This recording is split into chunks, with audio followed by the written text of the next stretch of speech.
tu es déjà allé à l'hôpital avec Patrick Gros. Ah ouais. Qu'est-ce qui s'est passé? Ah, tu vas finir avec l'affaire la plus dark. Ouais. Il y avait...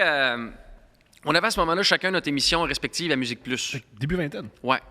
En plus de faire des tournées là, qui attiraient beaucoup de jeunes gens.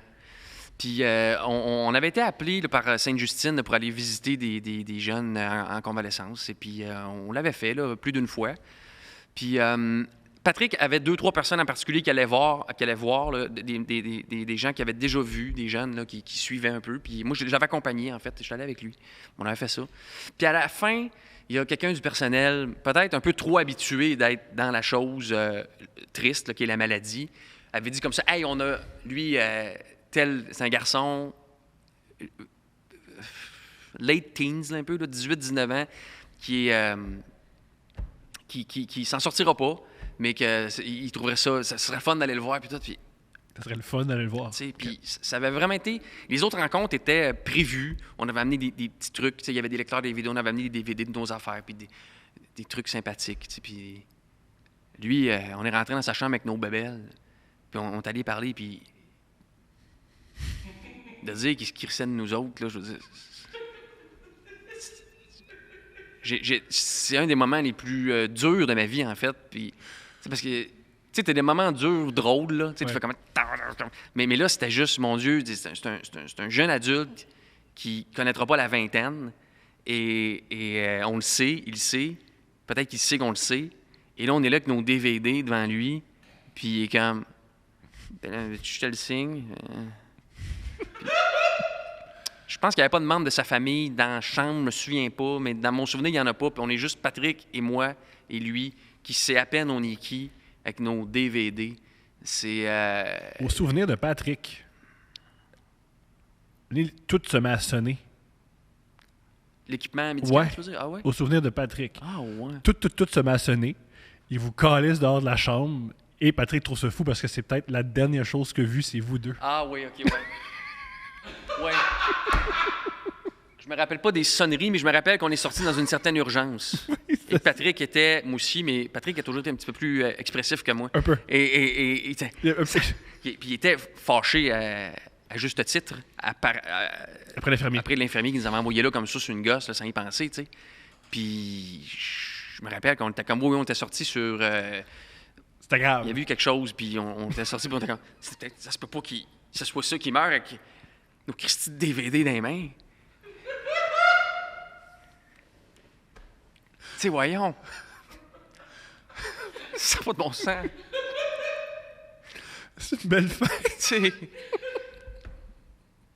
Moi, ça m'avait refroidi un petit peu par rapport à ces rencontres-là. J'imagine. Je le fais à mes spectacles. Je comprends. Ouais. Je comprends. Tu sais qu'on n'est pas équipés. On est des jeunes. On se retrouve. On voulait faire des jokes, puis on se retrouve du jour au lendemain à Sainte-Justine devant un garçon qui va mourir, puis il faut être funné. Ouais. Puis il veut même pas nous voir. C'est qu'il veut même pas nous voir. Les autres, quand ils veulent te voir, c'est fantastique, là. Mais lui, il voulait pas. Ah, puis je l'ai vécu. Ah, ça, je l'ai vécu. OK. Ah, génial. Je l'ai vécu une peut-être pire, même, en fait. Mais j'étais tout seul, j'étais pas avec Patrick. Je comprends. C'est dans la même période, un peu plus tard, en fait, Benjamin, mon gérant, il reçoit un courriel d'une dame dont le fils, début vingtaine, est malade, mais il était à la maison. Puis moi, j'étais de passage dans cette ville-là. Puis à l'époque, j'étais très, très, très, très disponible, OK? Très avenant, très ouvert sur « Vous voulez que je sois là, je vais aller là. » Puis j'étais allé à la maison du jeune, à la maison de la famille de ce garçon-là. Et en arrivant, ben là, il dormait dans le sous-sol. Fait que là, j'étais à table à manger avec la famille. Puis Benjamin était là. Merci, mon Dieu. Et quand il est remonté, il n'avait rien à coller. C'était comme... Je me rappelle, j'étais assis au bout de la table, il est arrivé par là. Il a fait comme... Ah, hein? Hey, mais c'est ton humoriste, tu l'aimes? Ah, hein? Mais lui, ce qui était gossant un peu, c'est qu'il était pas comme intubé ou rien. Il était pas comme... Il était juste un peu prick, là, finalement. Non, mais ça, il était pas comme... Non, mais il avait pas l'air mal.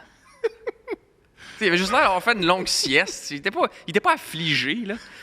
Non, mais il avait pas l'air, là, tu sais. j'étais comme, d'où là, je travaille au McDo, c'est quoi?